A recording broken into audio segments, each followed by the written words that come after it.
Hello everyone, welcome to today's video. I'm Clifford Mwenda, a GMAT trainer with the Kenya Relief Program, and in today's video we'll be tackling GMAT percent change.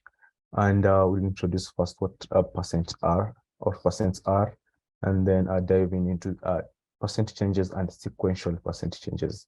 I'll all tackle that in today's video. And so without much further ado, let's jump into the video. We need to know first what percents are pressures that are expressed with the denominator equal to 100. For example, at 34 over 100, that's at 34%. What do we need to know before tackling these percent changes in this video? We need to know how to change from percents to decimals, fractions, and vice versa. Given that we have 34 over 100, we know that's 0.34, and that's 34 over 100. Which is simplifying that equals 17 over 50. That 17 is a prime number, therefore that's a final fraction. So in terms of fraction, 17 over 50 in terms of a decimal, 0.34. I hope that's clear. Now we also need to know how to estimate these fractions, which seems say confusing or hard to interpret. For example, the 10 over 33 as a percent, we need to know 10 over 33 as a percent, 10 over 33. We can express this as close as possible to 100. We can do this times 3 and times 3. That's 30 over 99, right? 99 is very close to 100. We know that 30 over 99 should be greater than 30 over 100. You can go ahead and cross multiply and check. All right. Now we know that 30 over 99, which is also equal to 10 over 3, is greater than 30 over 100, which is, you can say, is 30%. Right? By greater than doesn't mean that it's 40%. It's just slightly above 30%. Therefore, you can say 10 over 3 is a percentage close to 30, greater than, but a little bit greater than 30%. That's something you need to notice, and we can go ahead, do it in your calculator and confirm that. These estimations will better enhance your calculations in the GMAT. All right. Pause the video, give these questions a try. There are only 3 questions, but divided into 2 sections. Give them a try, and I'll jump in.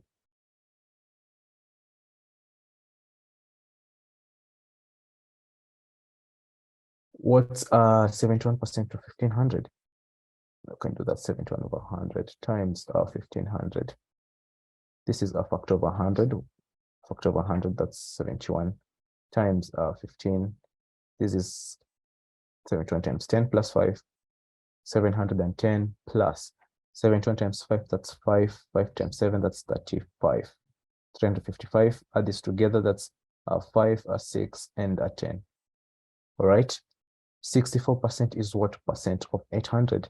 64 equals to x over 100 of 800. Cancel out a factor of 100 and have 8 here, and that's simplified. This can be 64 equals to 8x. X equals to 8. Therefore, 64 is 8% of 800. Right? What is 55% of 80? 55 over 100 of 80. Cancel a factor of 10. Can have 55 times 8 over 10, which is 110 times 4 over 10. And this should be equal to 440 divided by 10. That's 44. What I did here is a doubling and halving. I took a factor of 8, from a factor of 2 from 8, and gave it to 55. So that can have 110 times 4. All right. These approaches are pretty quick, and with number sense or with practice, you can get faster these calculations. But I'd like to share a faster or more convenient way to approach these questions. For example, what is 71% of 1500? We already know we know that 10% should equal 150, and we know 1% should equal 15, right? Now, what's 71%? We need 7 of this so that can have 70%, and 1 of this so that can have 71% added together. Therefore, 7 of 150 and 1 of 15. 7 times 15, that's 70 plus 35, that's 150. 105, sorry, times 10, that's 1050, and this is 15. Add this together and can have this is 1, this is 0, this is 6, and this is 5. Same as the one listed here. That's one approach you can do. And you can see it in the second example. 64 is what percent of 800? We know that 10% equals 80 and 1% equals 8. Now we need 64%. No, we need 64, sorry. We need 64, not as a percent. We need 64. 10% is 80. That's greater than 64, so we don't need any value close to 10 or value with 10%. We need 8 of 1%. 1% of 8 of them, that's 8 times 8, and can get that 64. So 8 1%, that's 8%.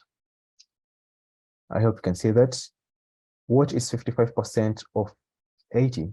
55% of 80.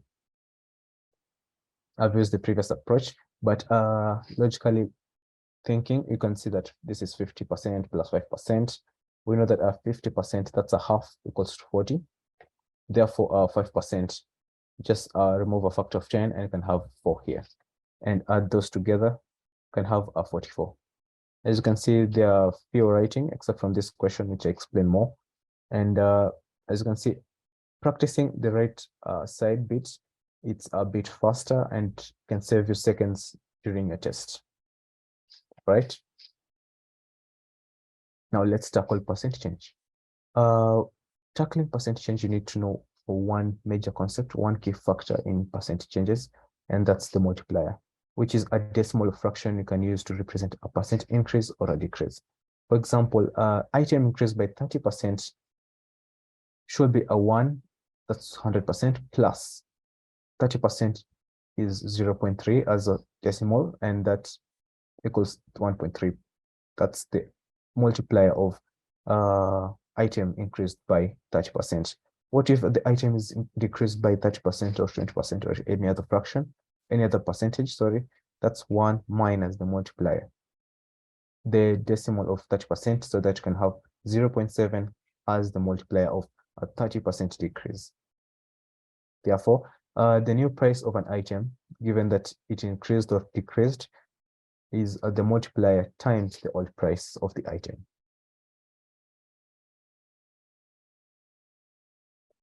Let's do this example. Pause the video, give it a try, and then we'll jump into the video. The price of an item increased from $100 to $500. What was the percent increase? We can look at this. 500 is over 100. That's 5. So times 100, that's 500%. No, that's wrong. Beware. That's a trap in the GMAT, and this is used when comparing. You can say 500 is 500% of 100. All right.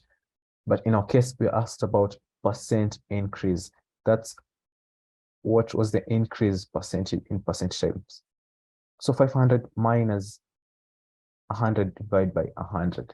That should be a 4, that's 400 divided by 100. This is 4. So a 4 times 100, that's 400%. All right. This is the percent increase.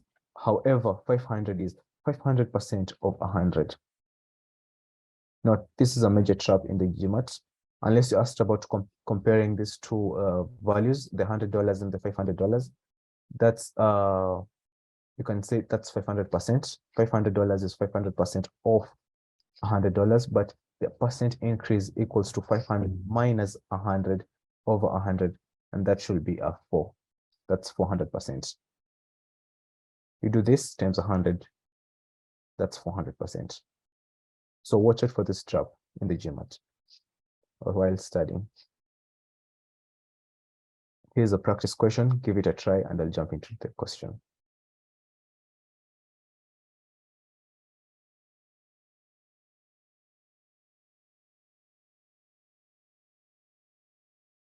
Right. Suits at a local clothing store are discounted 20%. Despite the discount, the owner enjoys a net profit. Discounted price minus the cost equal to 60% of the cost of suits. If the suits cost the clothing store owners 200 each, what's the pre-discounted retail price of each suit? We know that suits at a local clothing store are discounted at 20%, discounted at 80%. Therefore, it's sold as at 0.8x, given that x is the original price, right? Despite the discount, the owner enjoys a net profit, discounted price minus the cost. Therefore, we can have this discounted price, 0.8x, minus the cost, which is equal to 0.6 of the costs of the suits. We've just interpreted this whole question into this algebra. We know that each clothing costs 200 each. Therefore, we can replace that 0.8x minus 200, because 0.6 times 200. This is 0.8x minus 200. Express this 12, 100, this 120. You can take 200 to the other side. You can have 0.8x equals to 200 plus 120, that's 320. So 8x equals to 3200, and therefore x equals to 400. Our answer is B. You are watching Success with Bob Mwiti Show, presented to you by Upstack America. Upstack America is a consulting company that helps immigrants find amazing higher education and job opportunities in the tech industry in the United States. You can find our programs by going to www.upstackamerica.com. Upstack America, we wake you up to the unlimited potential. Now we'll tackle sequential percent changes. In case of a series of percent changes, you multiply the multipliers. What do you mean by this? Given that an item is increased by a certain amount, then decreased, then increased, all you have to do is find these multipliers and then multiply these multipliers together. All right. For example, given that an item increased by 30%, 30% increased, then we had the decrease of 20%. Then we had, say, an increase of 10%. What's the final change from the original price? This is an increase of 30%. That's the multiplier is 1.3. The decrease multiplier is 0.8 of 20%, and the increase multiplier is 1.1. What you have to do is multiply this 1.3 times 0.8 times 1.1 and get your answer. You can give this a try. We can convert all this into values or integers. This is 13 times 8 times 11 all over 10 times 10, sorry, times 10.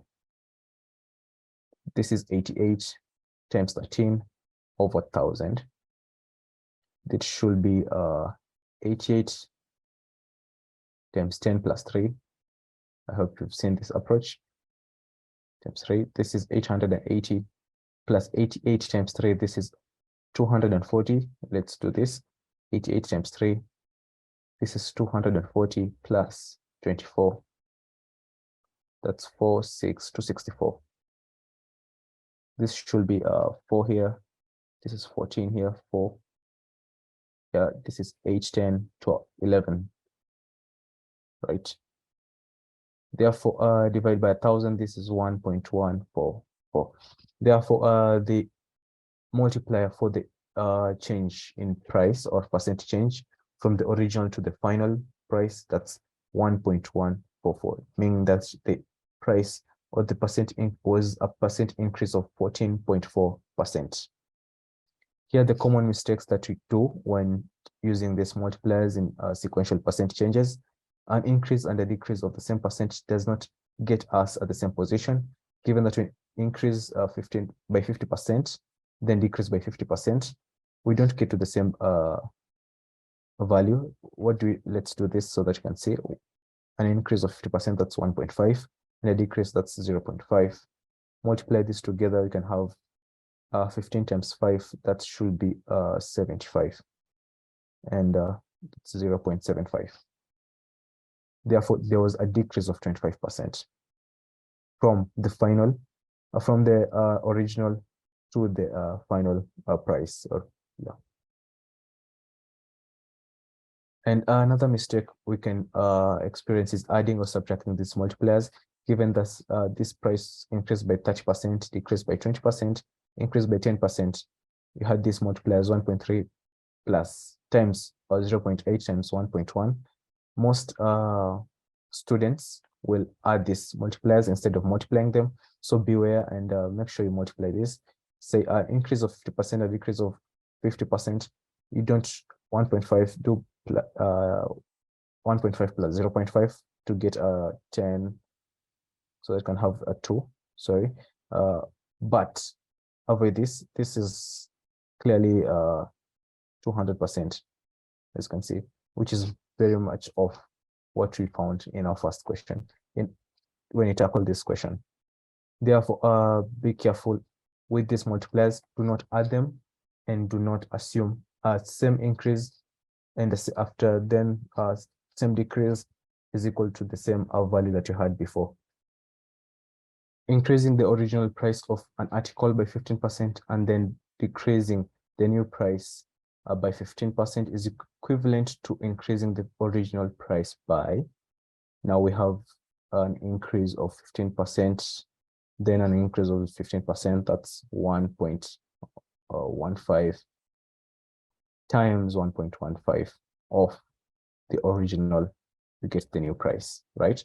Now we have 1.15 times 1.15, that's 1 plus 0.15 times 1 plus 0.15. This, you can fold this out or can see the pattern if you have to, if you've seen the pattern. And for this, you can have first, which is 1, outer, that's 0.15, inner, that's 0.15, and the last, that's 225 with 4 decimal places, all right? And you can have this one plus 0.3 plus 0.0225. That's 1.3225. Therefore, this is the original price was increased by 32.25%. That's our answer A. All right, let's give this question a try and I'll jump into the video.